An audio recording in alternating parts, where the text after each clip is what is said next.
লা ইলাহা ইল্লাল্লাহ। এখন আপনাদের জন্য জান্নাতে 4টা গাছ বানানো হয়েছে।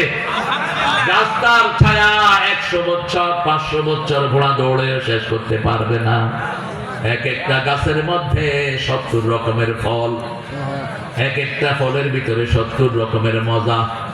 কিন্তু আমরা স্পষ্ট অক্ষরে পড়ি না, নামাজ শেষ করে আমরা কি করি? মুখ বন্ধ।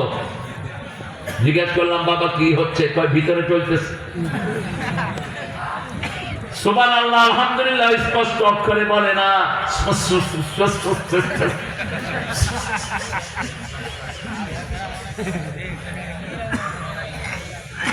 বলেন সুবহানাল্লাহ সুবহানাল্লাহ আলহামদুলিল্লাহ আলহামদুলিল্লাহ আল্লাহু আকবার লা ইলাহা ইল্লাল্লাহ।